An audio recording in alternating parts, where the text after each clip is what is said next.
Assalamualaikum warahmatullahi wabarakatuh. Perkenalkan, nama kakak Ferry Kurnia Putra. Adik-adik sekalian bisa memanggil kakak dengan panggilan Kak Ferry. Di sini Kak Ferry sebagai pengajar matematika atau mentor matematika. Kita akan belajar bersama pada kesempatan kali ini. Sebelumnya, apa kabar adik-adik sekalian? Kakak harap adik-adik sekalian masih dalam kondisi sehat walafiat. Amin. Kenapa begitu Kak? Karena kalau kita sehat, kita bisa terus belajar. Karena belajar itu sampai akhir hayat. Nah, kita akan belajar tentang soal SNBT. Jadi sebelum kita mulai belajar, marilah kita berdoa dulu bersama-sama. Kakak akan memimpin doanya dengan membaca doa sebelum belajar. Mari kita berdoa dimulai. Bismillahirrahmanirrahim. Raditu billahi rabbah wa bil islami dina wa bi Muhammadin nabiyya wa rasulah. Rabbi zidni ilma warzuqni fahma rabbi yassir wa la tu'assir. Rabbi tamim bil walidi amin. Oke, di sini kita akan membahas soal SNBT, di mana kita fokus pada dua bidang. Yang pertama adalah pengetahuan kuantitatif, dan kedua adalah penalaran matematika. Nah, sudah tahu semua ya adik-adik, apa itu pengetahuan kuantitatif, karakternya seperti apa, penalaran matematika, karakternya juga seperti apa. Adik-adik sudah tahu semua, karena siapa sih yang tidak mau fokus dengan SNBT, mengejar sekolah atau kampus impian. Nah, sekarang langsung saja di sini kakak sudah punya soal yang pertama, sudah kakak tuliskan. Untuk soal yang pertama ini, tipe soalnya adalah tipe soal kecukupan informasi untuk menjawab pertanyaan atau permasalahan. Nah, tentunya ini bidangnya adalah pengetahuan kuantitatif. Nah, langkahnya gimana kak? Langkahnya adalah kita harus memproses dulu yang ditanyakan. Selagi bisa kita kerjakan dulu, nanti sampai dapat apa sih yang dibutuhkan biar bisa terjawab. Nah, di sini kita kerjakan dulu dengan menggunakan nilai dari fungsi, yaitu caranya disubstitusi. Kita cari dulu F2.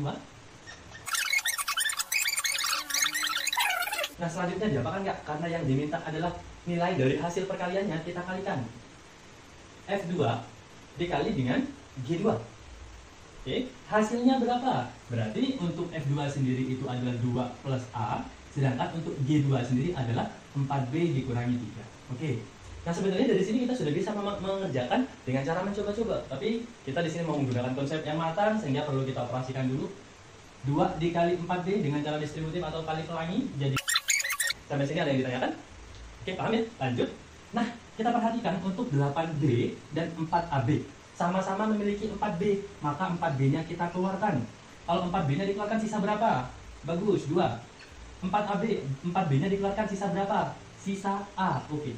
Nah, selanjutnya ada min 6 dan min 3A. Min 6 dan min 3A. Dari min 6 sama min 3A, mereka sama-sama memiliki nilai min 3. Kita keluarkan min 3-nya. Min 6 dikeluarkan min 3, sisa berapa? 2. Min 3A dikeluarkan min 3-nya, sisa berapa? Sisa A.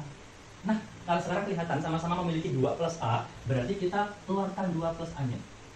Sisa apa aja kalau 2 plus A-nya dikeluarkan? Sisa 4B dan sisa min 3. Selanjutnya, kita tinggal menggunakan informasi yang diberikan. Di sini ada 2 informasi. Kita coba dulu informasi yang pertama. Nah, di informasi yang pertama, di sini A-nya kurang dari 5. Sedangkan untuk yang B, B-nya kurang dari 1. Sekarang coba kita lihat di sini, kita perhatikan bahwa mintanya adalah 2 plus A dikali dengan 4B min 3. Oke? Terusnya, kita jabarkan dulu 2 plus A. 2 plus A, kalau mau dia nilainya lebih dari 0 atau positif, maka A-nya harus lebih dari min 2. Maka nilainya akan jadi positif. Sedangkan untuk menghasilkan nilai negatif, maka A-nya apa? Kebalikannya, harus kurang dari min 2. Sedangkan untuk yang 4B min 3, 4B min 3 akan lebih dari 0 atau akan bernilai positif apabila apa? Apabila B-nya lebih dari min 3 pindah jadi 3 kali 4 pindah jadi bagi 4. Oke. Jadi 4B min 3 akan bernilai positif jika B-nya lebih dari 3 per 4. Nah, kalau maunya nilainya negatif gimana Kak? B-nya harus kurang dari 3 per 4. Oke. Nah, sekarang kita perhatikan di sini untuk yang A kurang dari 5 maunya. Tapi di sini kalau A-nya lebih dari min 2 di sini. Kalau dia lebih dari min 2, nilainya jadi positif. Tapi kalau kurang dari min 2, nilainya jadi negatif. Memenuhi dua-duanya, jadi 2 plus A bisa positif, bisa negatif. Sedangkan yang B, B-nya lebih dari 3 per 4, 3 per 4 di sini. Kalau lebih dari 3 per 4, nilainya positif. Kalau kurang dari 3 per 4, nilainya negatif. Jadi ada 2 kemungkinan, bisa plus, bisa min. Kita pernah mengingat kalau kali perkalian, plus dikali dengan plus, hasilnya plus, plus dikali sama min, hasilnya adalah min, min dikali sama min, hasilnya ada plus. Jadi untuk pernyataan 1, jadi dikatakan tidak cukup. Kenapa? Karena bisa menghasilkan nilai positif, bisa juga menghasilkan nilai negatif. Jadi kalau ditanyakan apakah F2 dikali G2 kurang dari 0, belum tahu. Bisa kurang, bisa lebih. Nah, karena kita belum tahu, maka pernyataan 1 dikatakan tidak cukup. Oke, bagus. Lanjut sekarang, ada yang mau ditanyakan dulu? Aman ya? Nah, kalau aman kita lanjut ke pernyataan yang kedua. Kakak hapus karena papannya kurang. Mungkin kalau mau ditanyakan bisa bertanya dulu. Aman ya? Oke. Nah, kakak hapus dulu untuk pernyataan satu. Karena pernyataan satu sudah jelas tidak cukup, kakak silang dulu. Di pernyataan yang kedua, A-nya lebih dari 1. Dan B-nya kurang dari 0. Nah, sekarang kita perhatikan untuk yang A.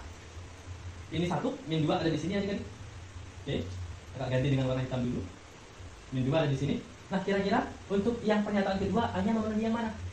Memenuhi yang lebih dari min 2 apa kurang dari min 2? Kalau ada di kanan, berarti yang lebih. Dia hanya memenuhi yang plus saja. Sedangkan untuk yang B, di sini dia kurang dari 0. Sorry, yang B lebih dari. Kakak ganti. Berarti ke kanan. Ini 0. Nah, untuk yang B, karena dia lebih dari 0, maka ke kanan. Perhatikan apakah dia lebih dari 3/4. Kita lihat 3/4 letaknya di sini. 3/4. Nah, bisa nih kalau ke kanan berarti lebih, kalau ke kanan maka dia nilainya plus, kalau ke kiri berarti kurang, kalau kurang berarti nilainya min. Oh, berarti 4B min 3-nya bisa plus bisa min. Sehingga kalau ini plus dan min atau min, yang ini plus saja. Kalau plus dikali sama plus hasilnya plus, tapi kalau plus dikali sama min hasilnya min, masih menghasilkan 2 jawaban. Sehingga pernyataan kedua juga dikatakan tidak cukup, karena bisa lebih dari 0, bisa kurang dari 0, juga nggak cukup. Oke, itu untuk yang pernyataan kedua.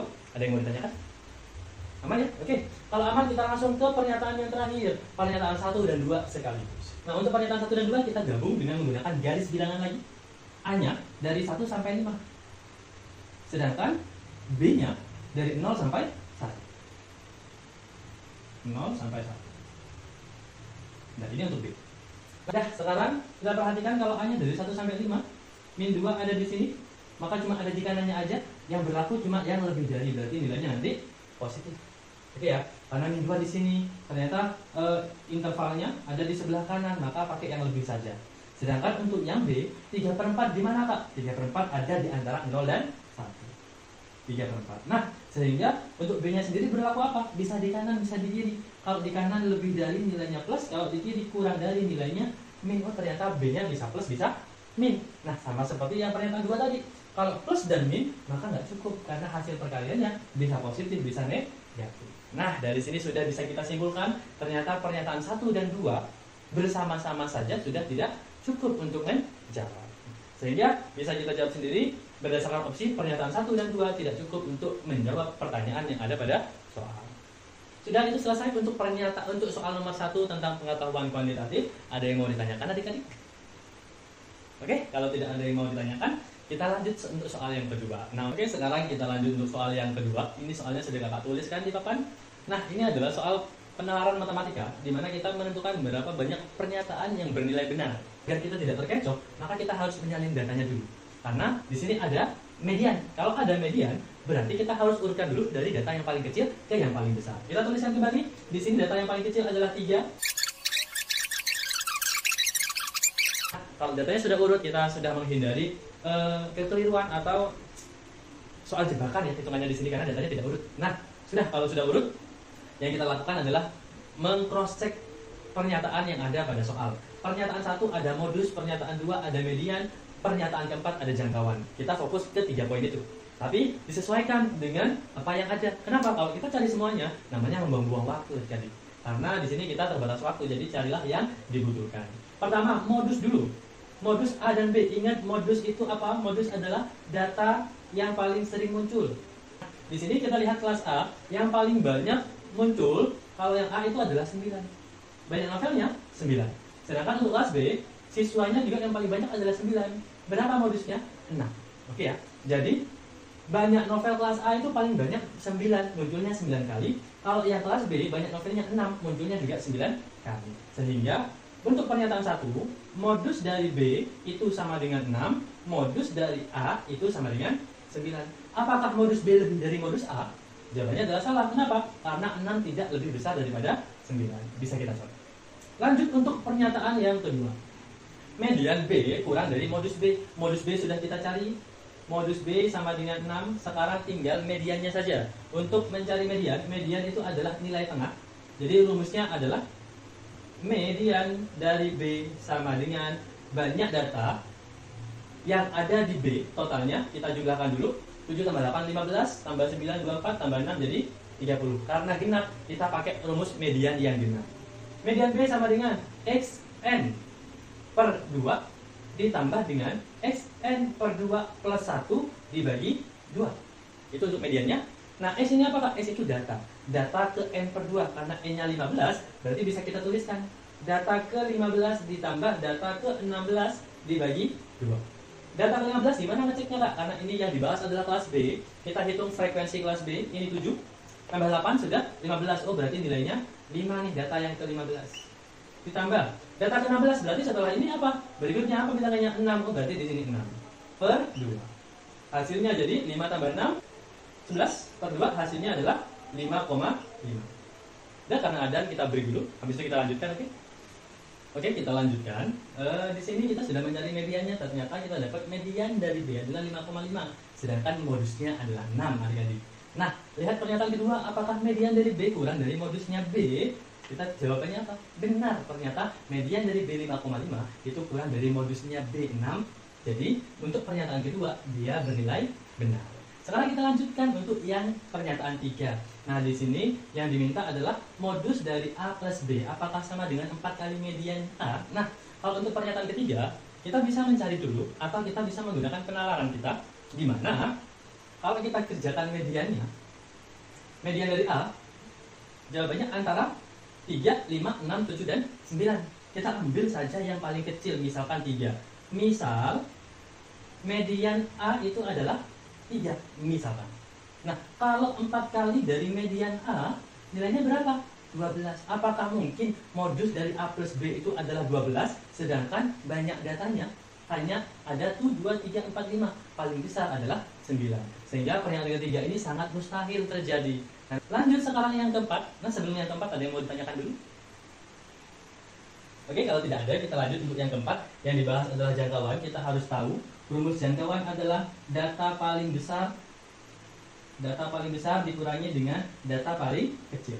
Kita lihat untuk yang A dulu di sini. A ada semua dari 3 sampai 9.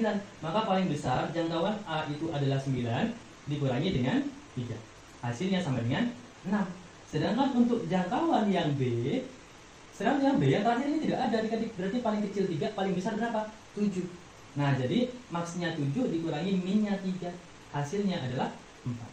Apakah jangkauan A lebih besar dari jangkauan B? Jawabannya adalah benar, karena jangkauan A itu 6, jangkauan B adalah 4. Oke? Sehingga untuk soal nomor 2 ini dapat kita simpulkan bahwa banyak pernyataan yang bernilai benar ada sebanyak 2. Oke, dari penjelasan untuk soal nomor 2, mungkin ada yang ingin ditanyakan, silakan ditanyakan. Oke, tidak ada ya? Kalau sudah tidak ada, di sini kita akan menyimpulkan apa yang sudah kita pelajari pada pertemuan kali ini. Nah, kalau misalkan soal tentang kecukupan informasi untuk menjawab pertanyaan pada PK di soal pertama tadi, yang harus kita lakukan pertama kali adalah apa? Adalah mencari apa yang dibutuhkan agar bisa menjawab pertanyaannya. Kalau kita sudah tahu kita butuh apa, nah kita tinggal cocokkan dari informasi itu apakah memenuhi kebutuhan yang kita inginkan atau yang soal kita inginkan. Jika sudah memenuhi, maka dikatakan cukup dengan syarat memenuhi dan memiliki satu jawaban pasti. Kalau ada 2 jawaban, masih dikatakan tidak cukup. Oke, selanjutnya untuk soal yang kedua tentang penalaran matematika. Di sini konteksnya banyak pernyataan yang benar. Nah, di sini kita dipaksa untuk meng-cross-check satu-satu informasi atau pernyataan yang ada.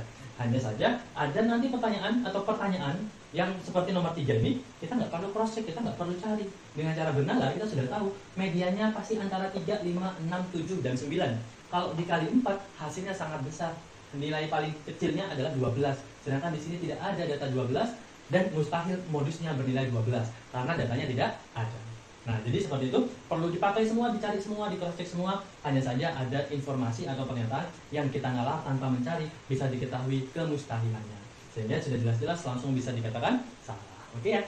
Nah, untuk soal yang di nomor 2 ini kita memerlukan pemahaman konsep tentang modus dan median serta jangkauan terlebih dahulu agar kita bisa mengerjakan soal nomor 2. Tanpa konsep dasar itu, soal nomor 2 tidak bisa kita kerjakan.